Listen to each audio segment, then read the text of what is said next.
Okay, fourth graders, today in reading class, we're going to work on comparing information from two texts.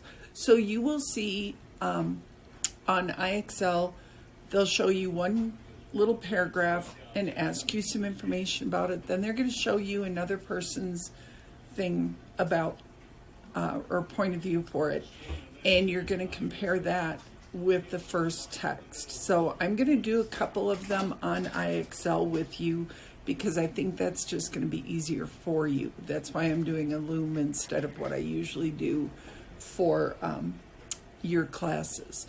So pay attention. I'll go through like 4 or 5 of them just so you have an idea of what we're doing, and then you should be able to do the rest of them yourself. Okay, so let me switch the screen.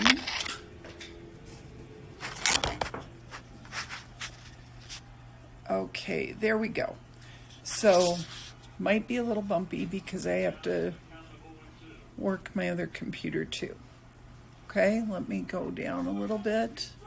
There we go. Okay, so the first one is, Lynn Swirling wanted to teach a knitting class to men who were in jail.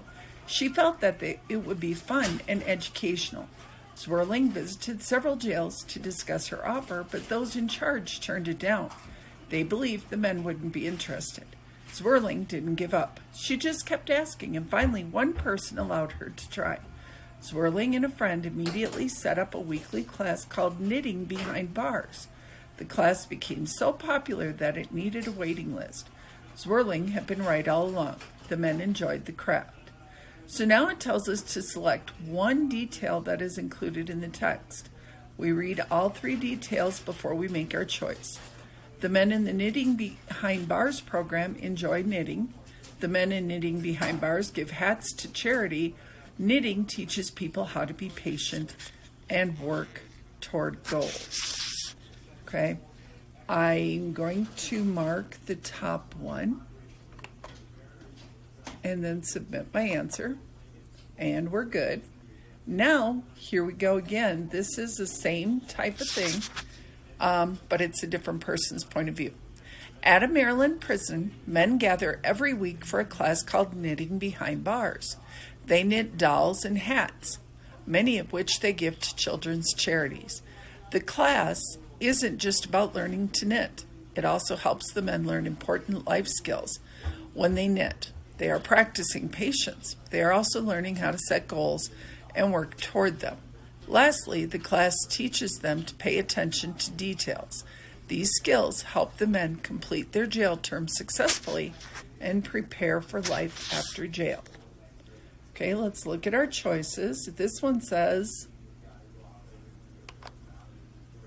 select 2 details. Okay, the men in the Knitting Behind Bars program enjoy knitting. The men in Knitting Behind Bars give hats to charity. Knitting teaches people how to be patient and work toward goals. Okay, I know that in this one, it tells us that they give dolls or give hats to charity, children's charities. So we're going to mark that one. It also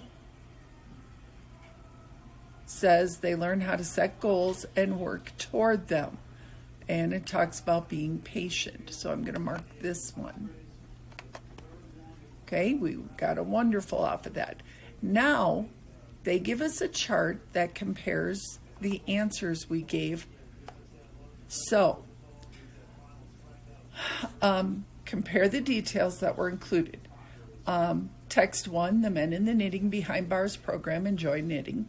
Text 2, men in Knitting Behind Bars give hats to charity. And knitting teaches people how to be patient and work toward goals. So, who would likely agree that the Knitting Behind Bars program is a success? Author of text 1, author of text 2, or both authors? I would think it would be both authors. So let me get this to submit. Oh, I didn't do something right. Let's figure out what Mrs. T did wrong. My answer went away. There we go. Both authors, and I submit, and we got it right. So let's try another one. Okay? I'll line this up a little bit better so we can do it more smoothly. You probably know about water floods, but did you ever think there could be a syrup flood? Strangely enough, there was one. It happened in Boston in 1919. At that time, Boston was home to a factory that made alcohol from molasses syrup. The factory stored its molasses in an enormous tank. One day, the tank burst and the syrup shot out in a giant wave that flooded the streets. For decades after that, people claimed that downtown Boston smelled like molasses. Some might call it a rather sticky situation. So, we marked the ones. 2 details. See how it tells us? 2 details right there. People smelled molasses in Boston for years afterward. The molasses tank exploded in Boston and caused a flood. Many people were hurt in the molasses flood. Well, I know that I read that, and I read that one. So, let's see. Good deal. Let's get this lined up again for the second part of this. Okay? In the early 1900s, a Boston company used an enormous tank to store its molasses. The company did not build the tank well, nor did they check it properly. Sorry, guys. It was too weak to hold all the syrup that was poured into it. In 1919, it exploded, sending syrup to the streets. The molasses wave reached 24 feet, higher than 2 basketball hoops stacked together. The flood's force was strong enough to knock down buildings, though many brave people tried to help. 21 lives were lost. Another 150 people were hurt. So now it wants us to, sorry guys, it wants us to pick 2 again, okay? 2 details. People smelled molasses in Boston for years afterwards. I don't think we read that in this one. The molasses tank exploded in Boston and caused a flood. That was in there. Many people were hurt in the molasses flood. That was also in there. So let's mark our answers. Okay, now we have a chart that gives our answers. And it says, compare the details. So text 1, people smelled molasses in Boston for years afterward.